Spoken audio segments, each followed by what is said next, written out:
Hi everyone, this is Khushbu Chokshi and today I'll be revising the Indian Contract Act for CA inter students.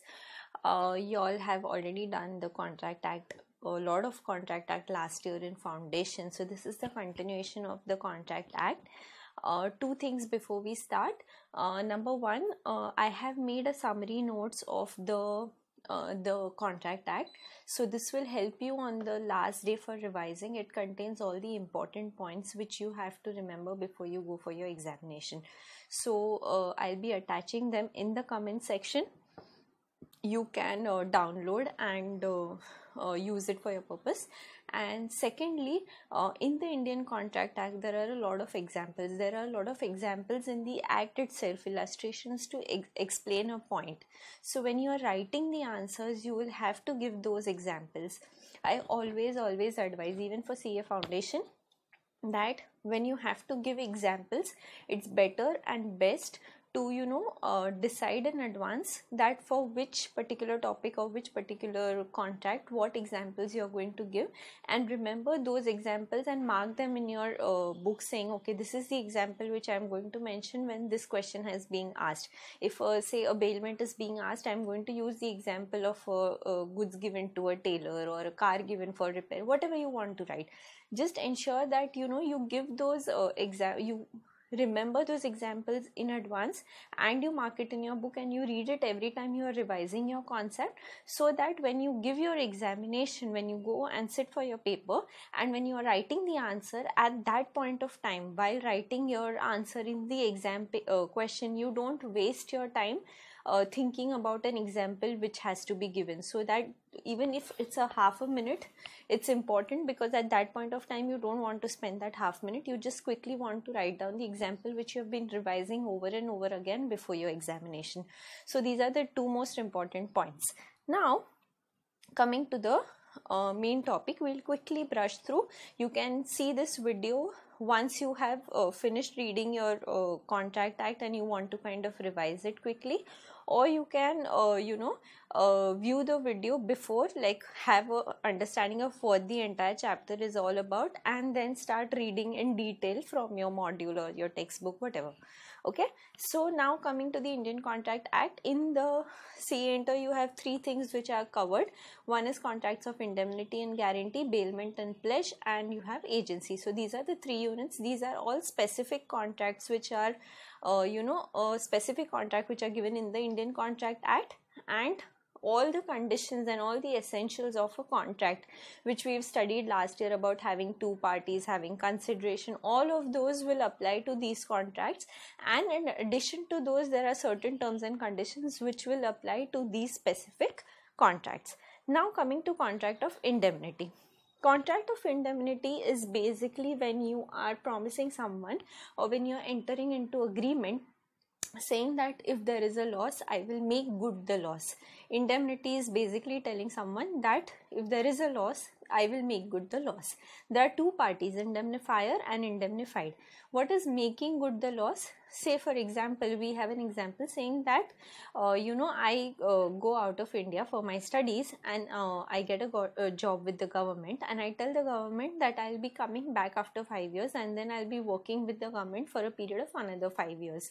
Now in that contract which I have with the government, there will also be a clause for indemnity, saying that if I go to USA today and if I don't come back after 5 years, then obviously the government will have a loss, because they were banking upon me to come back and work for them. Now that I'm not coming back, they will have to do the entire recruitment process again. They'll have to spend that amount and time and energy finding a replacement for me.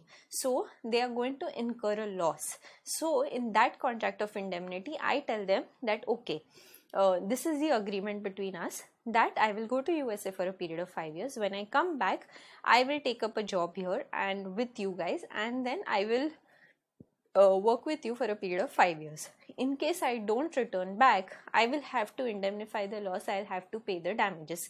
If after a period of 5 years they say that we have recruited someone else and we don't want you, then they'll have to indemnify me, because I've come back from the US for them, and that is a loss. So indemnity is basically making good the loss, and there are two parties, indemnifier and indemnified.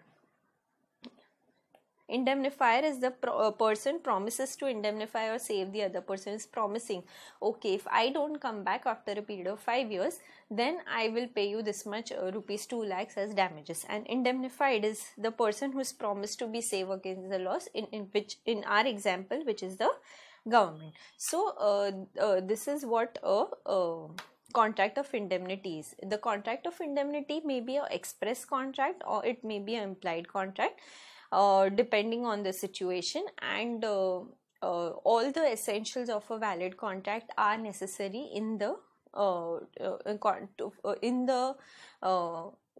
of indemnity to be present for it to be a valid contract of indemnity.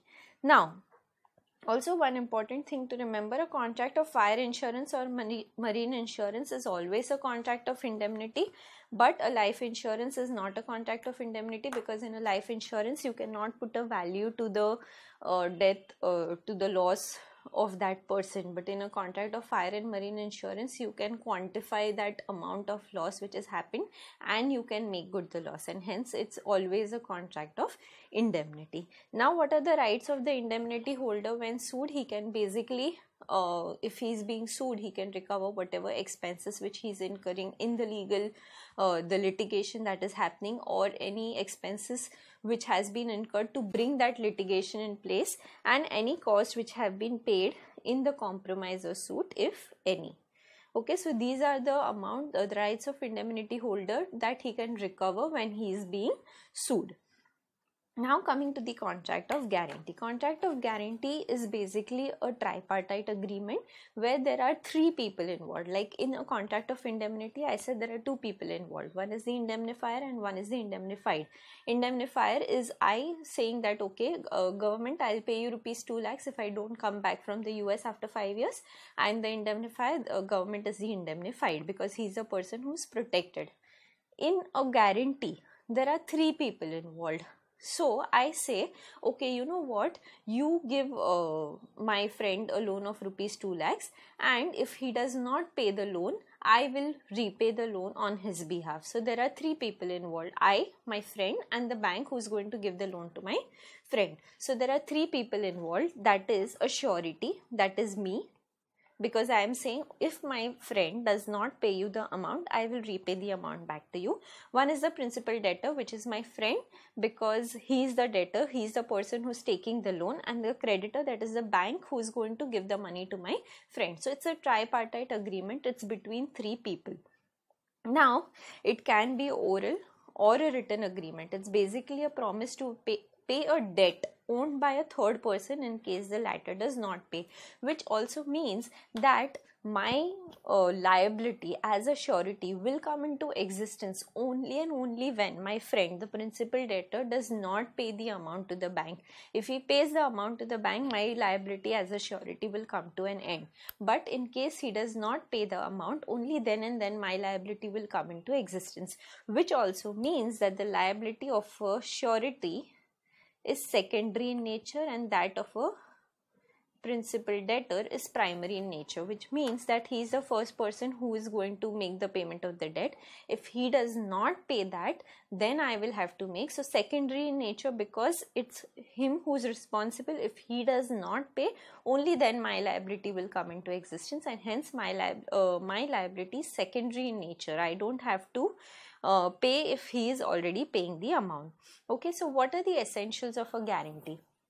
Guarantee, basically you need to have a debt, a principal debt. If there is no transaction between the bank and my friend, there is no debt involved, then obviously surety's liability will not come into existence. Only when the bank is giving that 2 lakh rupees only then will a guarantee come into existence. Only then will I have to repay the bank for on behalf of my friend if he does not pay.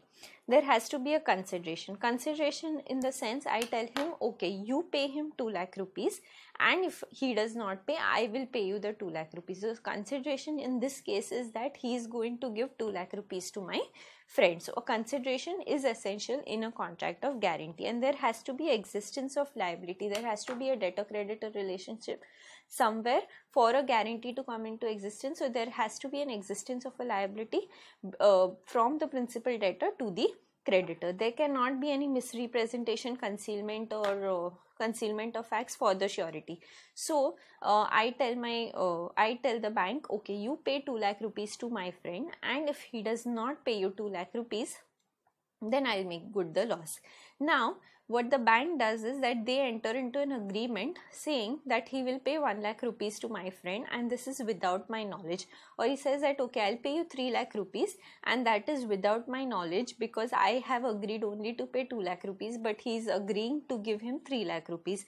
So if there is any misrepresentation, or if there is any concealment of facts which the surety is not aware of, then in that case I am not responsible, because I was told that there is a transaction of 2 lakhs. Now if you enter into a transaction of 3 lakhs, or you enter into a transaction of 5 lakhs without telling me, or concealing certain facts and without informing me, then I will not be responsible for any amount, not even 2 lakh rupees.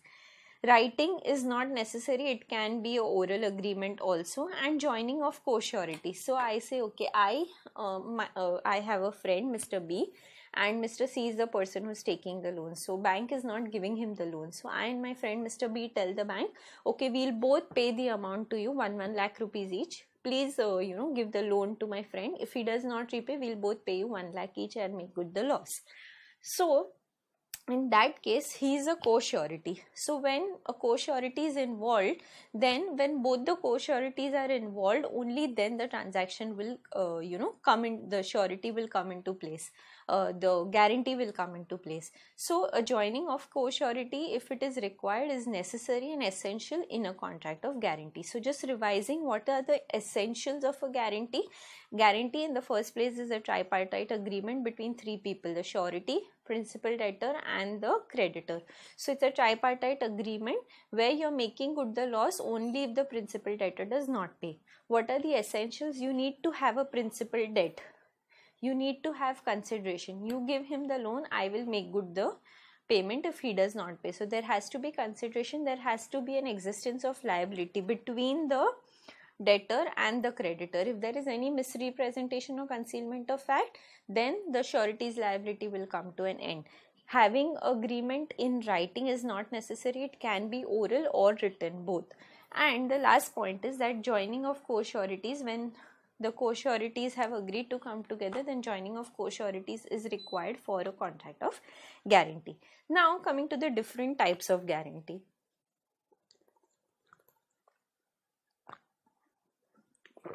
There are 2 types of guarantee.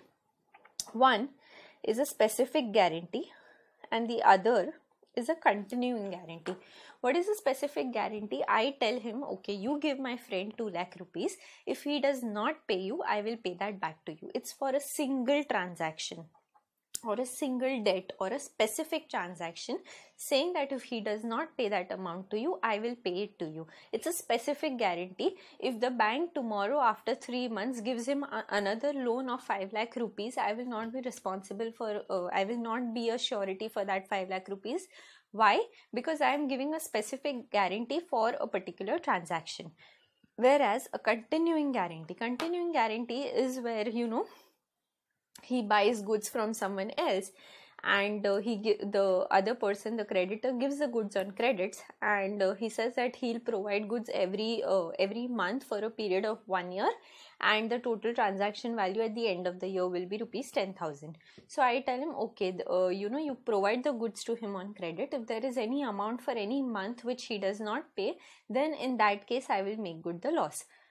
Or I'll be the surety for the amount which has been unpaid. So in that case, it's a continuing guarantee, because month on month they are having transactions up to a value of rupees 10,000, and I am being the surety for all the transactions he is having in that particular month, the next month, March, April, June, July. I am going to be a surety for each of the months. So it's a continuing guarantee.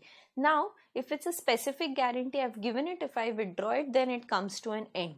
But when it's a continuing guarantee, what happens is that if I decide to withdraw, so I said that, okay, you have I am giving the guarantee for the entire year for every month's transaction that you have from the period of Jan to December. Now they have transactions in Jan, they have transactions in Feb, March, April.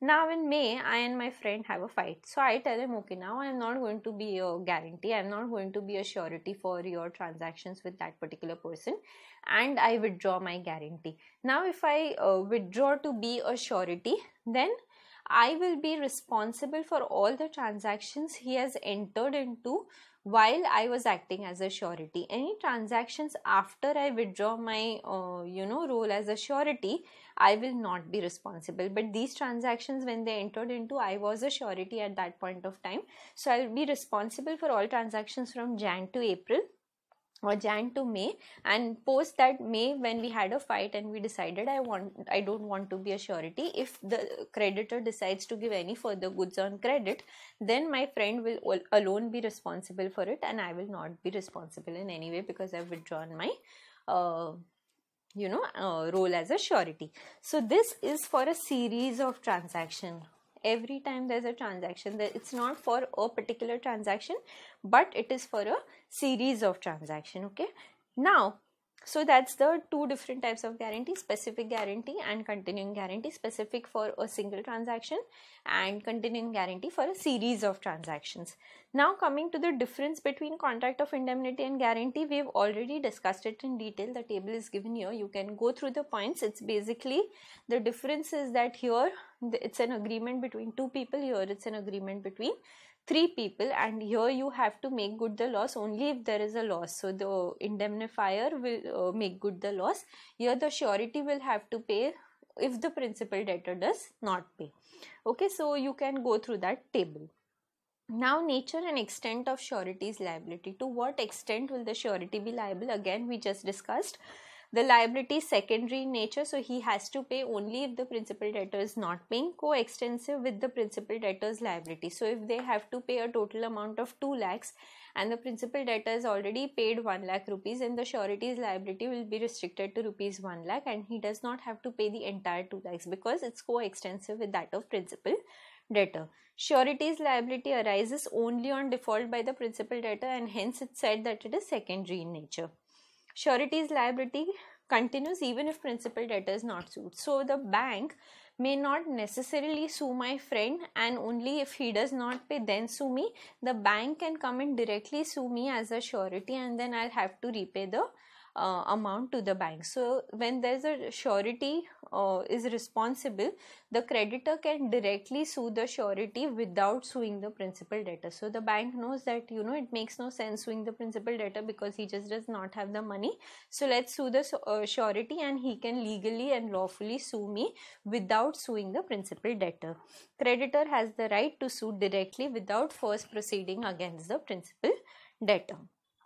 Now coming to discharge of surety, there are certain situations when my liability as a surety will come to an end. So there are 3 modes of discharge. One is by revocation, conduct of creditor, and on validation of contract of guarantee. What is by revocation of contract of guarantee? By notice. So I said okay, in May we had a fight, I said okay, I revoke my liability as a surety. Further going on, if you have any transactions, I am not going to be a surety for those transactions. So I have to give the notice to the creditor. The creditor has to be informed that I am revoking my liability as a surety, and once I have revoked by notice, once I have given the notice to the creditor, my liability as a surety will come to an end for any further transactions. For the previous transactions which have been entered into between the principal debtor and the creditor, I will be responsible, and I will have to make payment for the debt which is not paid by the principal debtor. Then coming to by surety's death, if I am not there, if I die, then obviously there is not going to be any surety, correct? So if there is a surety's death, then the surety's liability is discharged because there is no surety to make good any loss. But if there are any transactions which have been previously entered into, then the surety's estate, the assets of the surety, can be used for making good the loss of the creditor. and by novation. So now the principal debtor and the creditor enter into a fresh contract, or any third party enters into a fresh contract whereby he says that okay, I will make the payment of the debt of the principal debtor, anything. So if they enter into a new contract between the principal debtor and the creditor, or between any other parties who were not involved earlier, then the surety's liability is discharged. Now coming to the second part, by the conduct of the creditor. So creditor and surety, they are again, it's a tripartite agreement, so they both are also related. Now he varies the terms of the contract and without the surety's contract. So they change the terms of contract which have been entered into between the parties while giving the money, and I am not aware as a surety about the change in the terms of the contract. In that case, my liability ceases to exist. By discharge, release or discharge of the principal debtor. So once principal debtor has made the payment and creditor has received the money, my friend has paid 2 lakhs to the bank and bank has received 2 lakh rupees. Now there is nothing more that has to be paid, then my liability as a surety will be discharged, because if he has already paid the amount, why will I be responsible, correct? Creditor compounds, gives time, agrees not to sue. So now the creditor has agreed that you have to pay this amount after within a period of 12 months. If you don't pay that amount after 12 months, then the surety will be responsible. That is what the arrangement has been entered into. Now the principal debtor has not paid the amount, so the bank says okay, we give you an extended period of 6 months time to make good the loss. When he does that, when he gives time to the principal debtor, surety's liability is discharged, because surety's liability is a secondary liability. He will be responsible only when the principal debtor is not paying. If you're giving him time, or if you're telling him okay, you had to pay 2 lakh rupees plus 60,000 interest, all in all you now have to pay 2,20,000 rupees and your liability ends. So when there's compounding or when there's extension of time, in that case the surety's liability will be discharged. And creditors act or omission impairing the surety's eventual remedy. So if he does something which results into the surety's remedy being absolved, in that case the surety will not be responsible. Now third part, invalidation of contract of guarantee. When will there be invalidation of contract of guarantee? When we were studying the essentials of guarantee, I told you there can't be any misrepresentation, there cannot be any concealment. So when there's misrepresentation or when there's concealment or the co-surety does not join in that case there is invalidation of contract of guarantee and the surety is discharged from his responsibilities as a surety. Now what are the rights of a surety? These are the duties of the surety when he will be discharged. What are the rights of the surety? He has rights against 3 people, against the debtor, principal debtor, the creditor and the co-sureties. Against the principal debtor there are 2 rights, right of subrogation, right of indemnity. So my friend did not pay 2 lakh rupees to the bank. Now because he is not paid 2 lakh rupees to the bank, I am supposed to pay 2 lakh rupees to the bank. Once I make the payment of 2 lakh rupees to the bank as a surety, I have all rights against the friend to recover that 2 lakh rupees, because I acted as a surety. I gave that confidence to the bank, which is why he got a loan. Now if he is not paying it, I am not going to pay it from my own pocket. So I can legally proceed against him and recover that 2 lakh rupees which I have paid on his behalf to the bank. Right of indemnity. In the process, if I incur any loss, he has to ensure that he makes good the loss. Against the creditor, the person who is the creditor, the bank in our example, right to security, right to set off and right to share reduction. So basically bank said okay, I'm giving you 2 lakh rupees as a loan and your friend is acting as a surety. So in case you don't pay it, then your friend is going to pay you. And in addition to that, you have goods worth rupees 50,000 in your godown. I'll take them as a pledge, as a security, so that if tomorrow you don't pay that amount, at least I can sell the goods and I can recover the money. So that security which is available to the creditor, since I as a surety am paying the amount to the creditor will give that security to me, because now I have already paid 2 lakh rupees to the bank. So bank has got the money which he wanted. but the goods which are lying with him, he'll give it to me, so I can sell it in the market, I can recover 50,000, and then I can go to the principal debtor and tell him, okay, pay me 1,50,000. So I can legally recover that 1,50,000, and the security which was given to the bank, that I can sell and recover that amount too. Right to set off. So if there is any amount which has to be paid by the bank to my friend, so bank had to pay certain amount, say being interest on certain funds which are with the bank, so I can tell him to set off that amount 2 lakh, and he has to pay 20,000 to him. So I say, okay, I'll pay you only 1,80,000 rupees. And right to share reduction. Share reduction will only happen when my principal debtor is insolvent. So when he becomes insolvent, I know that, okay, I am paying because I have given surety, so now I have to pay the bank, but he is insolvent, so he is not going to pay me back any amount because he doesn't have the money. That is what insolvency is. So I tell the creditor that, okay, you know what, he is insolvent, so now you'll have to reduce my share because I am not going to be able to recover the entire amount from him. So he has the right to share reduction only and only if the principal debtor is insolvent. And against the co-surety, so I and my friend Mr. B were the co-surety, so I have the right to take the contribution from him. All of this is very, very logical. You have to remember what are the points, but it's very, very logical that when what are the rights which are available, it has to be against 3 people. Contribution, they've agreed co-surety that he's going to pay, so I can recover the contribution, or from the principal debtor, because I'm paying on his behalf, I have to recover the amount from him. So all of these points are very, very logical, and you don't have to mug up things. You just have to understand what a contract of guarantee is, and all of this will come naturally to you. Okay, now coming to the second unit. The second unit is about bailment and pledge. What is a bailment? Bailment is when I give my goods to another person for a particular purpose, which on completion of that purpose is going to be returned to me, and I will get the possession of the goods. I have the ownership of the goods. I am not transferring the ownership of the goods. I am only transferring the possession of the goods. That is called as a bailment. Simple example being, I have a cotton material and I give it to the tailor. So I have a contract, I give something to the tailor, the ownership of the material is with me, I give the possession of the material to the tailor, I tell him, you stitch a dress for me out of the material that I have given to you. So I have given it on a purpose, so he'll do that, he'll stitch a dress for me and give it back to me. So the goods are returned back to the person who is giving the goods. That is basically called as a bailment. In a bailment, there has to be delivery of goods. I am giving my cotton material by one person to the another. I am the bailer, he is the bailee. I am giving my goods to the tailor. I am one person, he is another person.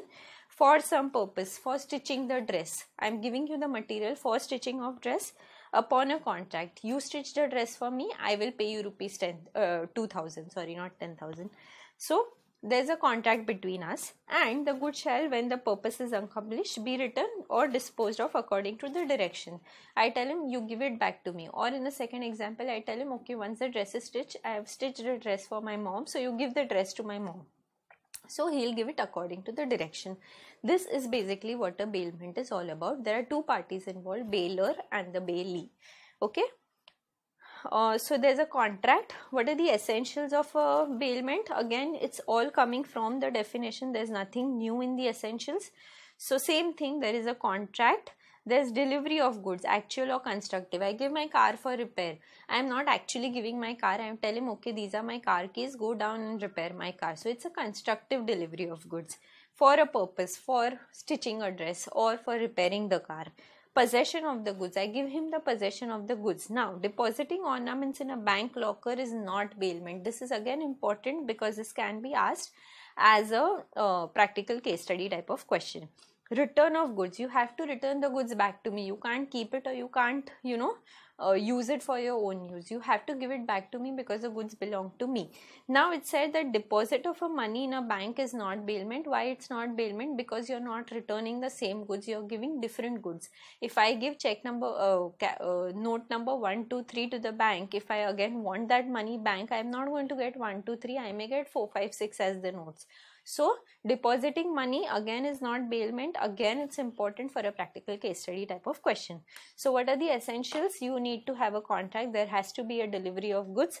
It has to be for a particular purpose, and that other person, from one person to another, and that other person is supposed to return the goods back once the purpose has been served. So that is the essentials of a bailment.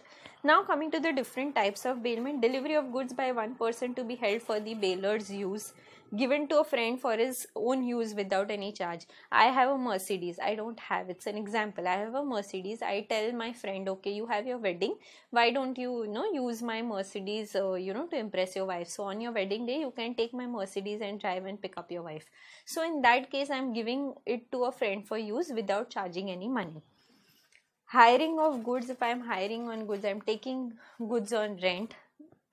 Delivery of goods, delivering goods to a creditor to serve as a security for a loan. So I told, in the example of a bank, my friend says that, okay, you give me a loan of 2 lakh rupees, I'll give you my jewelry worth 2 lakh rupees and you keep it as a security. Again, that's a bailment. Repair with or without remuneration: goods for carriage. I have to transfer my goods from here to Calcutta. I give it to the carriage saying, okay, you take it from here to Calcutta. In that case, I'll be the bailer and the bailee will be the carriage. Now, on the basis of reward, there are two types of thing: gratuitous bailment, non-gratuitous bailment. When I tell the tailor, okay, you stitch a dress for me, I'll pay you rupees 2000, that is a non-gratuitous bailment, because here I am paying a remuneration for the work that he is doing for me.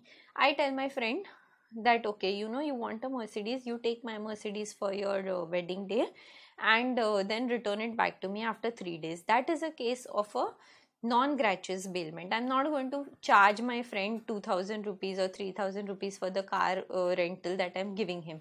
But for example, if he goes to Ola and he says that, okay, I want a car for my wedding day, so I'm going to book a Mercedes, and in that case Ola is obviously going to charge him a particular rent for that Mercedes. In that case, it's a non-gratuitous bailment. So two type of bailment: gratuitous bailment, non-gratuitous bailment. Gratuitous bailment is for the benefit of the bailer or the bailee, and non-gratuitous bailment is for the benefit of both the bailer and the bailee. In the example of tailor, I will get a dress which is stitched, and the bailee, the person, the tailor, is going to get 2000 rupees. So it's a benefit of both. But in a gratuitous bailment, my friend impressing wife, I am not getting any benefit out of it, correct? So in that case, it's for the benefit of the bailee, or it can be for the benefit of the bailer only. Okay, so those are the different types of bailment. Now coming to the duties of the bailer: when I am giving the goods to the tailor, or if I am giving the car for repair, what are the things, what are my duties? My duties are to disclose known facts. If I know something about the dress, or if I know something about the car, that, okay, the car, if you the car is not starting and there is a short circuit which is happening, so I have to disclose all the facts about the goods before I give the goods on bailment. Bear necessary expenses: if there are any expenses which have been incurred in maintaining the goods, then I have to, as a bailer, reimburse the expenses which have been incurred. Now there can be ordinary expenses and extraordinary expenses. So basically, when the bailee, the tailor, is using his skill and labor to stitch a dress for me, it is my responsibility to reimburse that skill that he's used for in the contract of bailment. Indemnify the bailee: if I end the contract early, if I have given my car on rent to someone for rupees 2000 per day rent, and he wants to use it for 15 days, but I decide that I want the car after 5 days, so I tell him, okay, you know what, I will have to end the contract because I want it for my personal use, so give my car back to me. And he will now have to go in the market and get a new car on rent because he's planned his holiday accordingly. So in that case, I have to indemnify him if there is a premature termination of contract of bailment. And bound to accept the goods. So once the goods are ready, once the tailor has stitched a dress, he will return it back to me, and my duty as a bailer is to take back my goods. In a contract of bailment, the most important essential element is there has to be return of goods. So I have to take back my goods. If I delay anything in the delivery of the goods, and if there is any loss to the goods, the dress is stolen from the tailor's shop, or anything happens, the a tea cup falls on the dress and the dress is spoiled, if I don't take the return of goods after a specific period of time, if there is any loss to the goods which have been given to him, in that case the bailee will not be responsible and the bailor will have to bear the loss. Now coming to the duties of the bailee, the person to whom I have given the goods, the person who is repairing the car or the person who is stitching the dress, what are his duties? His duty is, the most important duty is to take care of the goods as if it's his own goods. He can't sip a cup of tea on my dress because it's not taking care of the goods. So he can't wipe the floor with my dress. So if he had an expensive dress with him, would he wipe the floor with the dress? No, he wouldn't. So the bailee has to take care of the goods with utmost care as a man of ordinary prudence would do. He cannot make unauthorized use of goods. He cannot give my dress on rent to other people saying, okay, you want to use it for one day, wear it for one day in your wedding and then give it back to me. So he cannot make unauthorized use of goods because he only has the possession of the goods. He does not have the ownership of the goods. No mixing of goods with his own goods. So I have a friend who is in the business of making cotton, and he has a lot of cotton. I say, okay, these are my 100 bales of cotton, please keep it with you and I will take it back from you once I return. Now he can't mix my cotton with his cotton. If he does that, there are two things: if the contract is separable or it's not separable. If it's separable, then he will have to bear the expenses of separating my 100 bales of cotton with his bales of cotton. And cotton is normally something you can't separate. So if it is unseparable, then he will have to make good the loss. Okay. Then the duty is to return the goods. He has to return the goods to me. That is the most essential element of a contract of bailment. And to return any extra profit accruing from the goods bailed.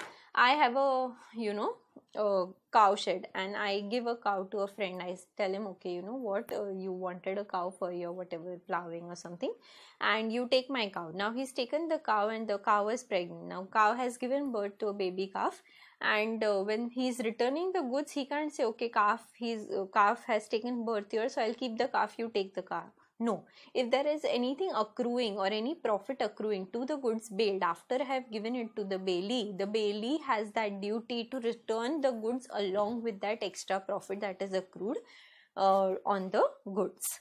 Okay, so these are the duties of the bailor and bailee. Again, very, very important, very, very simple to understand, very logical. If I am a bailor, I have to tell what is the problem with it. If I am ending the contract earlier, then I'll have to indemnify the person.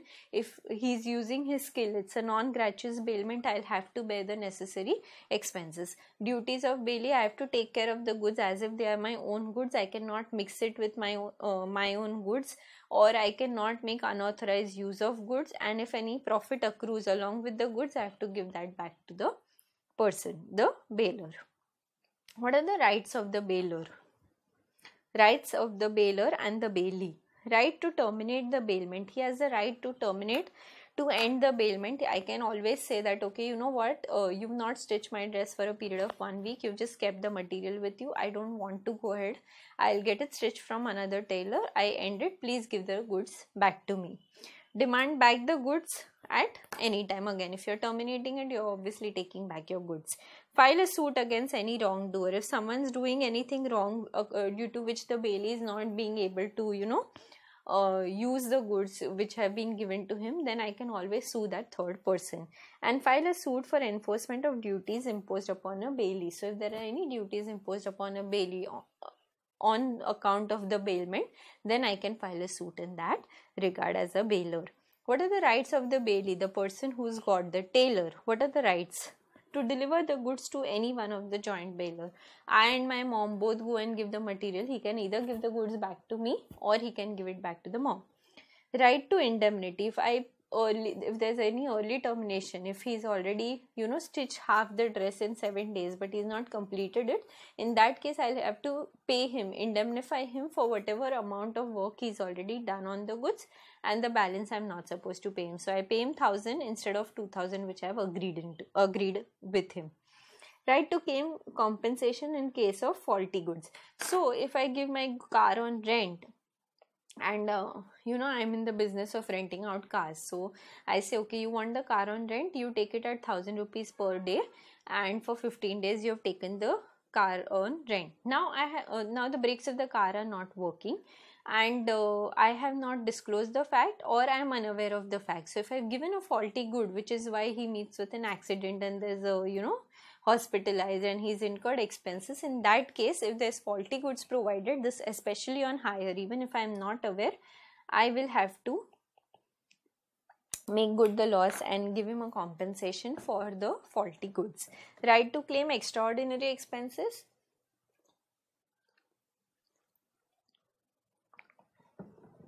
When I'm using my skill and labor, skill to stitch the dress, or to repair the car, or to providing any services where I'm using my skill, in that case the right of the bailee is to receive that amount from the bailor. If I don't receive that amount, I can keep the goods in my custody till the time he does not make the payment to me. So that is the right which is available. He cannot sue the bailor. But suppose I have given the dress back, but I have still not received my 2,000 as a tailor, then in that case I can sue the bailor for the amount which has to be recovered.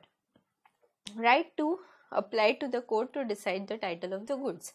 Now I give the goods, I say, okay, stitch the dress for me for rupees 2,000 rupees. Some other auntie comes and she says that, this is my dress. I was standing at the shop, I forgot my bag at the shop, and she took the bag and now she's given it to you for stitching. Here I don't know as a tailor whom does the goods belong to, and in that case I can apply to the court, and the court will decide who the bailor is, and accordingly I can return the goods to the actual owner of the goods. Right of particular lien on goods and general lien on goods, we'll discuss it in detail going forward, so I'll discuss it there. Now coming to termination of bailment. When will the bailment agreement come to an end? Very, very logical. If I have given goods for a particular purpose and that purpose has been served, then the contract of bailment will come to an end. Achievement of the object.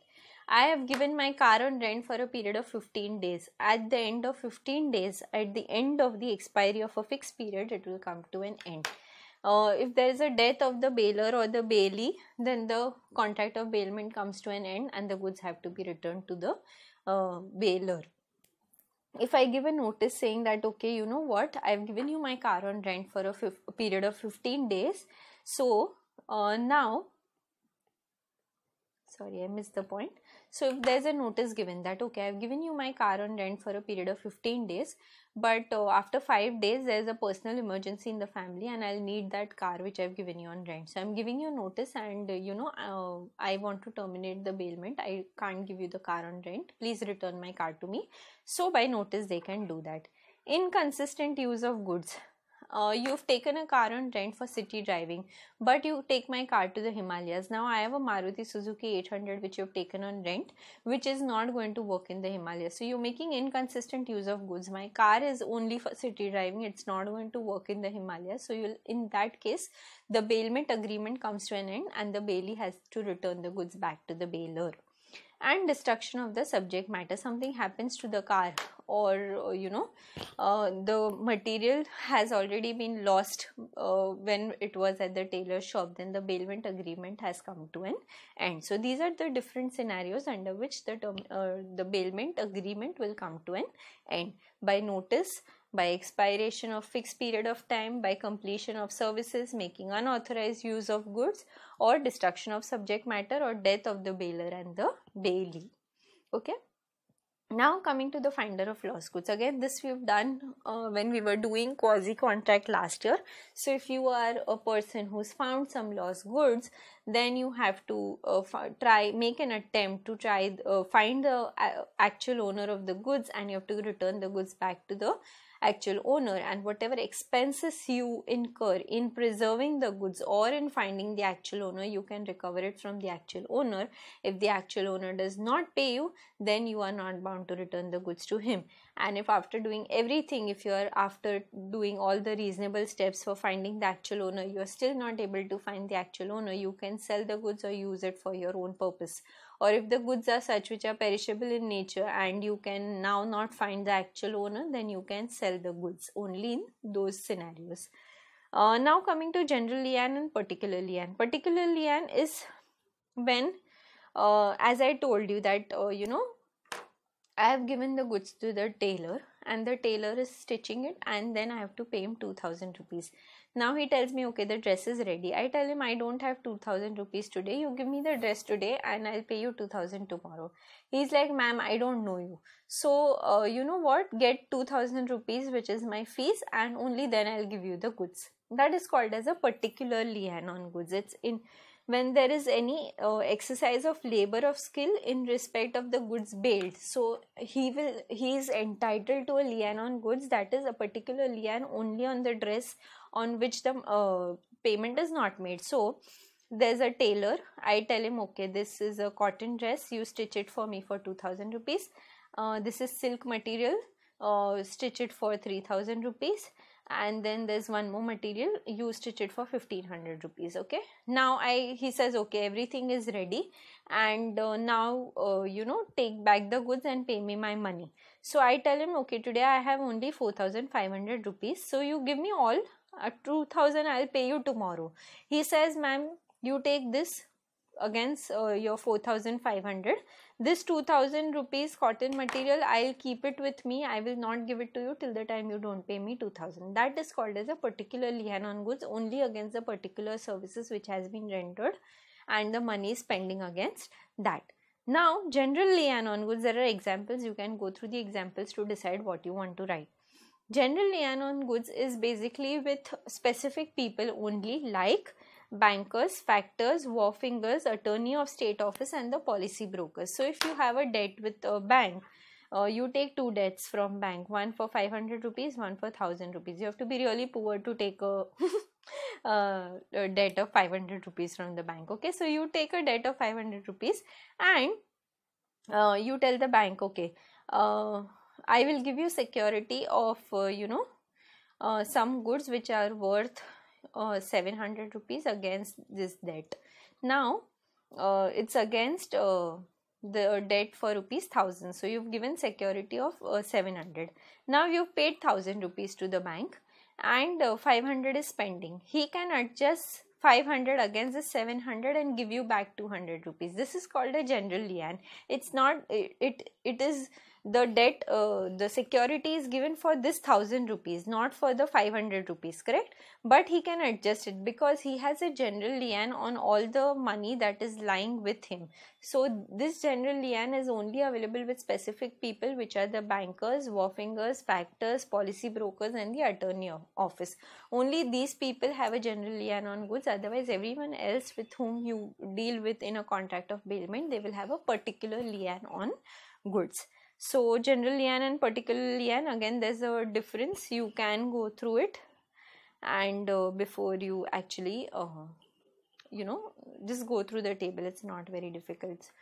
And then now coming to pledge. Pledge is when you give some good as a security, that is what is called as a pledge. So security for payment of debt or promise. I say, okay bank, you give me a loan of rupees 2 lakhs, I will give you my jewelry of rupees 2 lakh as a pledge.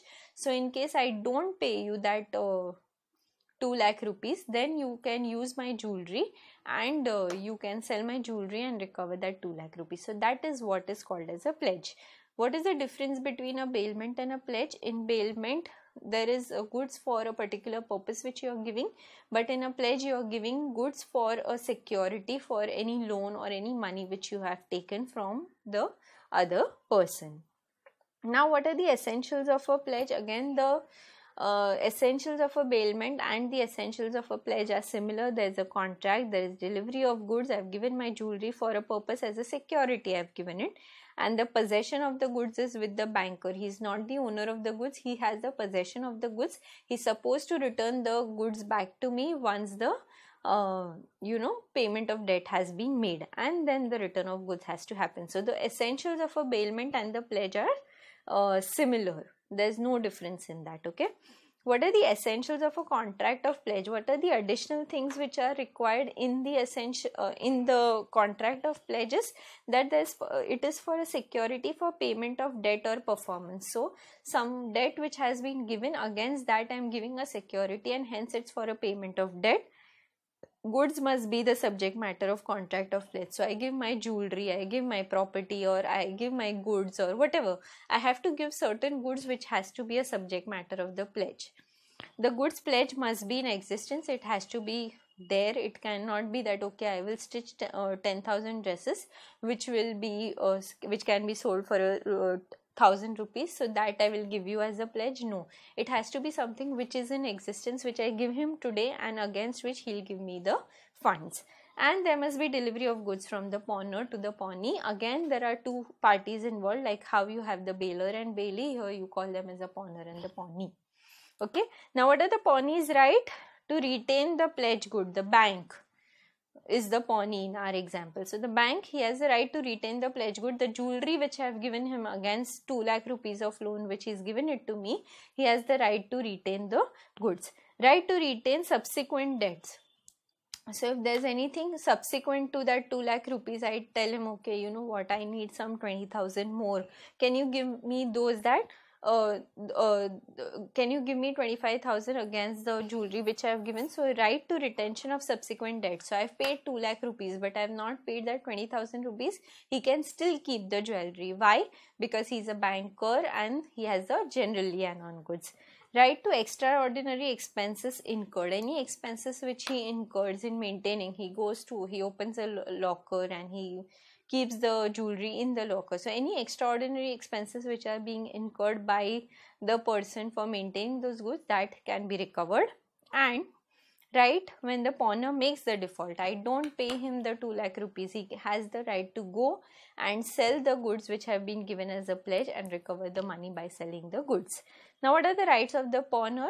The person who is giving the goods on pledge, the rights are same as a bailor, which is basically that I have to disclose and I have the right to return the goods, receive the goods back from him, and he cannot make any unauthorized use of goods. So all of those rights remain, and there's a right to redemption, which means that if there is no payment of debt, he has the right to sell the goods which have been given to him, and if I make the payment of debt, he has the right to send back the goods to me and give my goods back. The jewelry which if I made the payment of 2 lakh rupees, he has to give the jewelry back to me. Duties of the pawner, again they are all similar to bailor bailee, so these are again similar. We'll quickly go through them. Duties of the pawnee, that is the bank, to take reasonable care of pledge goods, to make unauthorized use, not to make unauthorized use of the pledge goods, to return the goods when debt has been repaid, not to mix with own goods, not make any inconsistent use of goods. So the wife of the banker can't start wearing my jewelry because it's given to him as pledge, correct? And to return any accretion to the goods if any. Duties of the pawner, again similar to what we have studied. Liable to pay the debt of performance, to compensate pawnee for any extraordinary expenses incurred, to disclose all faults which may put the pawnee under extraordinary risk. Loss occurred to pawnee due to defect in pawner's title of the goods, and pawnee sells the good due to default by the pawner must pay the deficit. So if he sells those jewelry in the market and the rate of gold has gone down, and instead of receiving 2 lakh rupees, he is getting only 1,25,000, then I will have to make the payment of 75,000, which is the deficit.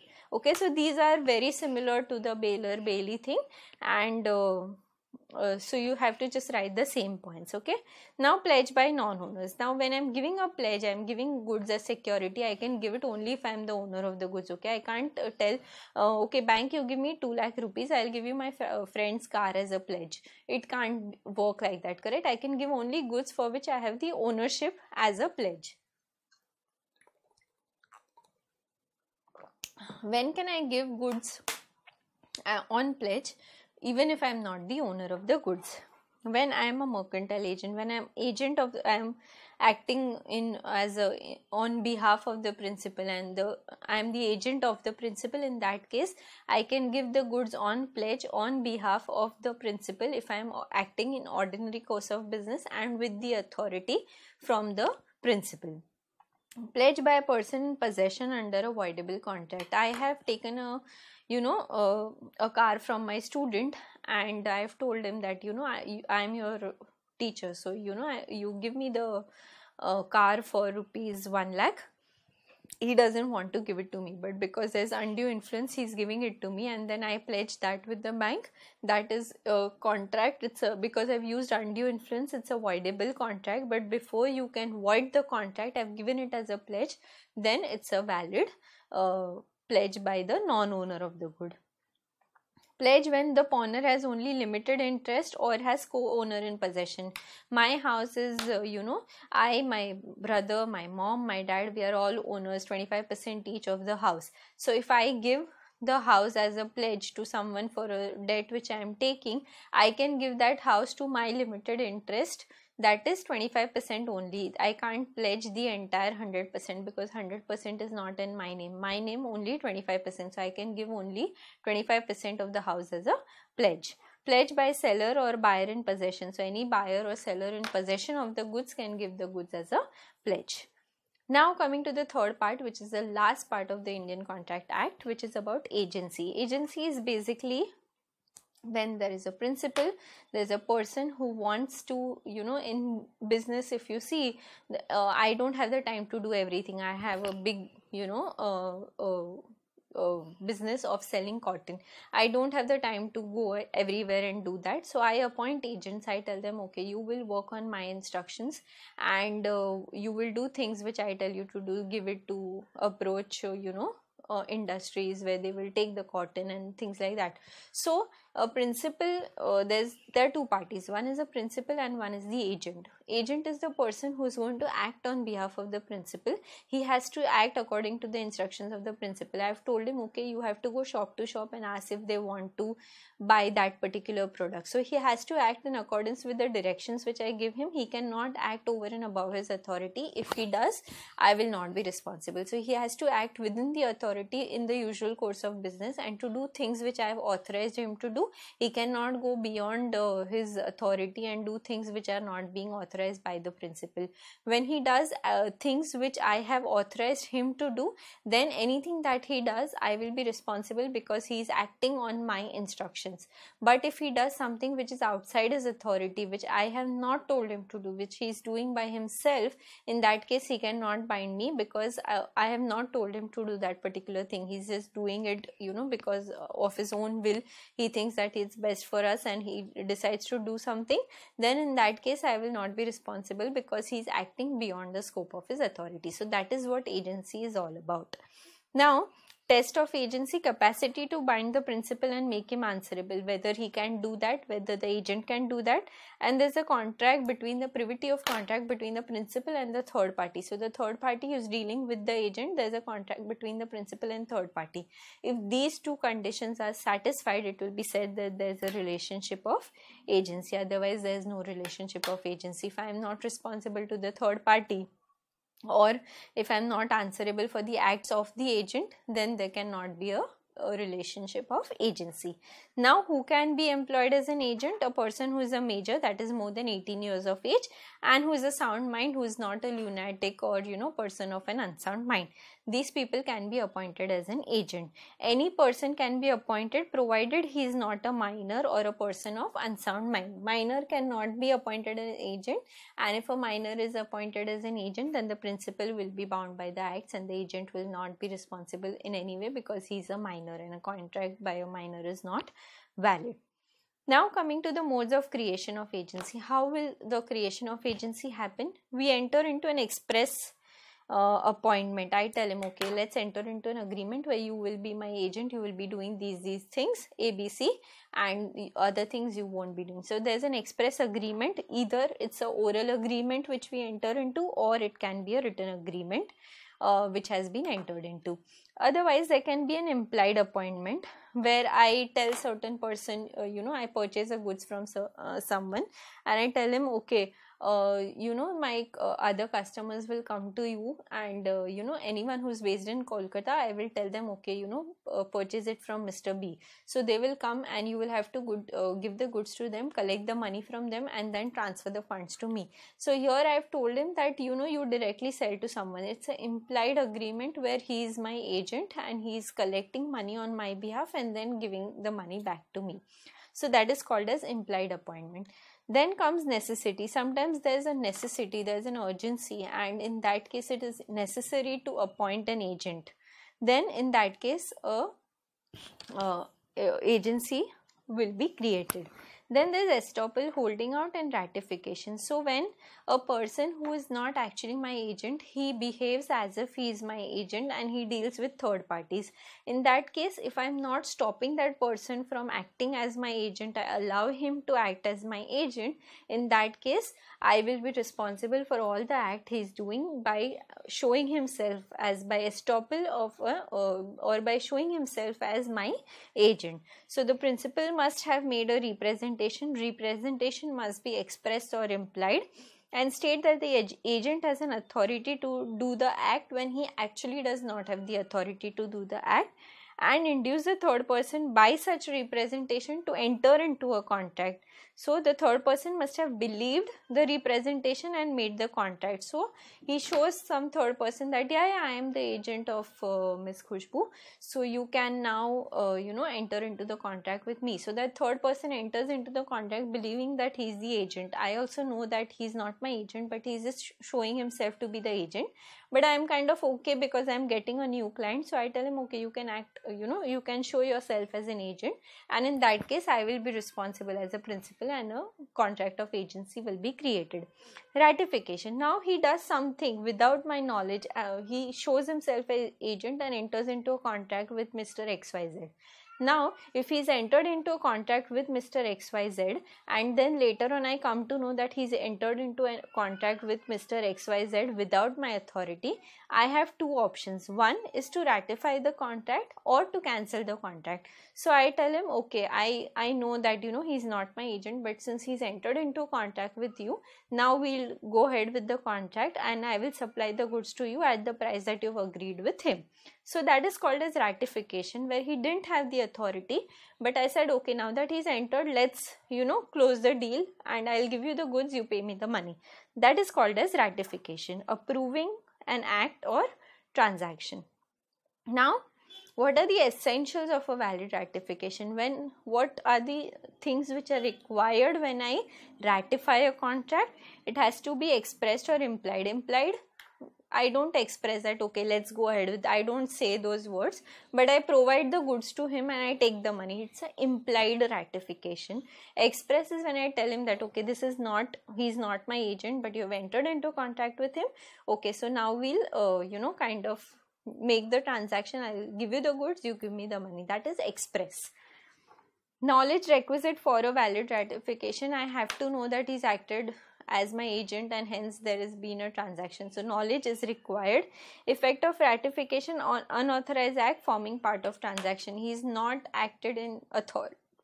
He was never my agent. So there has been an unauthorized act which has to be ratified. Ratification of unauthorized act cannot injure third person. If there is injury to any third person, then I cannot ratify such an act. Ratification within a reasonable time. It has to be done within a reasonable time frame. I can't take my own sweet time to ratify the contract. Communication has to be done of the ratification, and ratification, the act to ratify must be a valid act. So these are the requirements for a essential ratification of a contract. Extent of agent's authority. What is the extent of an agent's authority? He has to act within the scope of the authority and do things which are usually approved in the normal course of business. If he does anything which is not within the authority or beyond the scope of the authority, then the principal will not be held liable. So the nature of the act for which he is appointed, he has to do incidental to the business, anything which is required, which is incidental to the business which he is carrying on, and in the usage of trade or business. These are the things which are within his authority. Agent's authority in normal circumstances is to do every lawful thing and to conduct the business as you would usually do for the purpose of earning profits in that business. Agent's authority in emergency. Now there's an emergency, something has happened, I'm unable to contact the principal, I am the agent. Then what can I do? I should not be in a position or have an opportunity to communicate. If I can communicate, then it is not an emergency. If I can't communicate, I can't take approval and I have to do something, then that is said that I am acting in an emergency, then actual and definite commercial necessity, I have to do something, otherwise there will be a problem. There's a go down of goods which is on fire. I am the agent and I'm unable to contact the principal. If I sit and take approvals, everything is going to be burned. So if I have to act without his authority in an emergency, I can do that, provided there is a necessity to act in an emergency. I have to act bona fide and take most reasonable and practicable course. So now the goods are on fire. If my own goods are on fire, and if I see they are on fire, what is the first thing I will do as a person is I will take out all the goods and I'll save all the goods which are necessary. I'll call the fire brigade. I'll tell them that this has happened, and I'll recover as much goods as possible and try to evacuate all my employees. This is what I will normally do. So when there's a fire, will I start putting all the good goods in the fire, saying that okay, there's a fire, let's burn everything? I would not do that. So agent who is acting in emergency has to ensure that he does something which a normal person would do for his own goods, correct? And he has to act in an emergency when there's no time to inform the principal about the act, and he has to do something in that emergency to recover the goods, or has to do any act which is beyond his scope but which is requisite and which is necessary. Okay, now coming to sub-agent. Sub-agent is what I am the principal, I appoint a agent, and that agent again appoints someone else as a sub-agent. Lawfully you cannot do that, because I have appointed you as an agent. You have to act according to my directions. You can't have again a sub-agent to do that.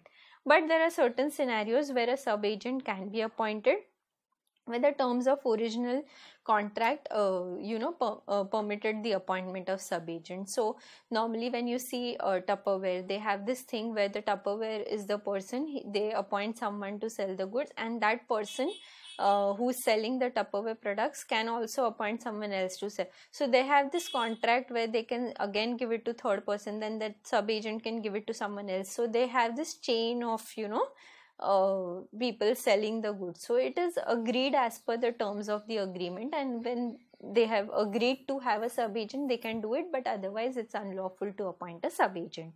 When the customs of the trade are such that sometimes you are in a business which requires appointment of sub-agent, so it is absolutely fine. When you are a real estate broker, I have my goods which I want to give out on rent. I have entered into an agreement with Mr. XYZ, but Mr. PQR has someone who wants to rent a house in that area. So he acts as a sub-agent to my agent and gets me a tenant to my house, and that is okay, because that is how the trade works. Sub-agent would be treated as an agent of the principal only. He has to act according to the directions, and the principal will be responsible for whatever has been said by the sub-agent. Unforeseen emergency arise when it makes necessary for him to delegate authority. There are certain situations where it is necessary to delegate authority to sub-agent, then you can have a sub-agent. Now, representations of principal by a sub-agent appointed. When a sub-agent is appointed, the principal will be bound by the act, and the principal will have to do everything which has been informed by the sub-agent to the third party, and make good the loss, or make the payment, or deliver the goods according to the acts of the sub-agent. If he is acting beyond the authority, which is given to him, or beyond the scope of the authority, in that case the principal will not be responsible. Substituted agent. Now there's a difference between a sub-agent. Sub-agent में क्या होता है? There's Mr. A who is the principal. He appoints Mr. B. This is the principal. This is the agent. He appoints Mr. C. This is sub-agent. Correct? Here, substituted agent is someone else you are appointing. He is working directly with the principal. He is not working with the agent. So this is how a substituted agent is. So it's with the knowledge and consent of the principal. He is appointed by the principal. He'll report directly to the principal, and he'll not report it to the agent. That is the difference between a sub-agent and a substituted agent. Again, the difference is exactly as you should be writing in your examination is given in the table. You can go through it. Now, duties and obligations of an agent. I am the agent. What are my duties and obligations? To execute a mandate. I have been appointed to give house on rent. I have been given to sell a flat. Whatever the reason is why I am appointed, I have to ensure it's my duty to execute the mandate for which I have been appointed. conduct business in accordance with the directions given by the principal. Principal has told me that we have to give this house on rent for a amount of rupees 50,000. I can't give it on rent for a payment of rupees 20,000. So I have to act in accordance with the directions of the principal.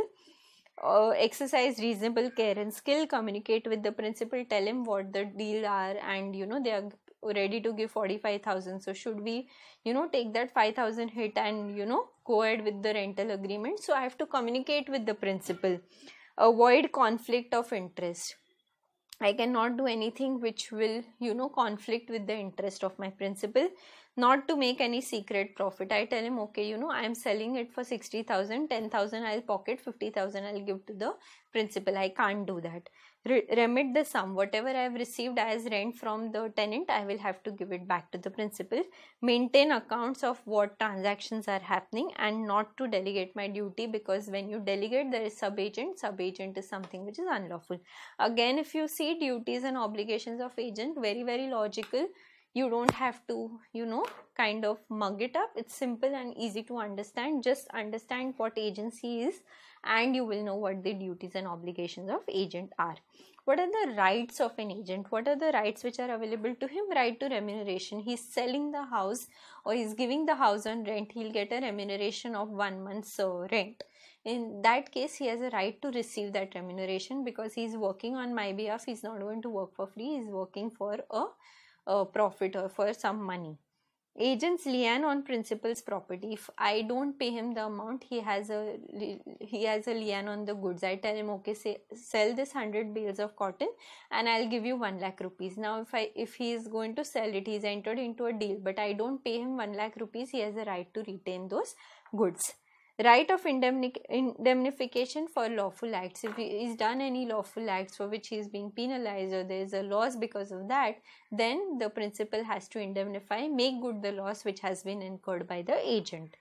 Right of indemnification against act done in good faith. Again, similar thing. Right to retain out of sums received on principal's amount. So I have received 2 lakh rupees on behalf of the principal, and I was supposed to receive 50,000 from the principal. So I will give back only 1,50,000 to the principal after retaining the amount which I was supposed to receive from the principal. Then coming agent's liability to third parties. So he has to act according to the authority which has been given by the principal to him. He cannot act beyond the scope of authority, and if he's acted in the scope of authority, then the principal has to indemnify him, and the principal has to deal with the third party, and he's bound to the third party for all the acts which have been done by the agent. So there are different pointers regarding that which you all can go through, not very difficult to understand. Also, if there is any notice which so I have to recover something from the principal, and I tell the agent that I am going to sue your principal for the amount which has to be recovered. So you tell him that if he doesn't take action, then I will be suing him. I have not given the notice directly to the principal. I have given the notice to the agent, and when I give a notice to the agent, it will be said that I have also given the notice to the principal, because the agent is supposed to communicate. It is the duty of the agent to communicate with the principal and inform him if there is any notice which has been given by the third party. So any notice which has been given to the agent is sufficient, and it will be said that the notice has been given to the principal also. And then coming to the last part, revocation of authority. How will I end the agency or revoke the authority? One is revocation. I tell him that okay, now we end the agency relationship and the agency comes to an end. Renunciation by the agent. The agent says that now I am growing old and I'm not going to be taking people to show flats and stuff, so I don't want to be an agent anymore and I won't be doing this business any further, so I want to end my rights there. Completion of business. I have told him okay, we enter into relationship, agency relationship. I tell him that you have to sell this house and I will pay you 2 lakh rupees for selling the house. Once the house is sold, I pay him 2 lakh. The agency comes to an end. Death of the principal or agent. He is working for me now. If I am no more, then he is not going to go ahead and sell the flat, so the agency comes to an end. Principal or agent becoming of unsound mind. Again, if unsound mind, you can't enter into a contract or valid contract, and hence the agency comes to an end. Insolvency of the principal, because the principal is now not going to be able to pay the agent for the services that he is providing, and hence the agreement comes to an end. Or on the expiry of time, he is being appointed as an agent for a period of 1 year. 1 year has expired and the agency comes to an end. So this is how the agency will come to an end. There is one situation where the agency cannot be revoked. That is when the agent himself is involved or he is interested in the deal, saying that if you sell the goods, then whatever profits you whatever amount you sell the goods for 1 lakh, 20% will be retained by you, 80% will be retained by me. So when the agent himself is involved, then I cannot revoke the contract of agency. And effect of termination is basically that once the termination of agency happens, then whatever acts the agent does, the principal will not be bound, and the third party cannot sue the principal. They will have to directly deal with the agent. But anything which is done in the course of authority, he will be responsible for those acts, and the principal will be responsible for those acts to the third parties. Okay, so here your contract act comes to an end, and I hope you've understood it. I hope it helps you in your revision. I'm attaching the notes. Please go through the notes and it will help you revise. If you have 10 minutes, just quickly kind of read the notes at least, so that you remember what the bullet points are and it helps you in your examination. And if you have any doubts, you can write to me on my number which has been provided, or you can put a comment below and I'll get back to you. Thank you so much.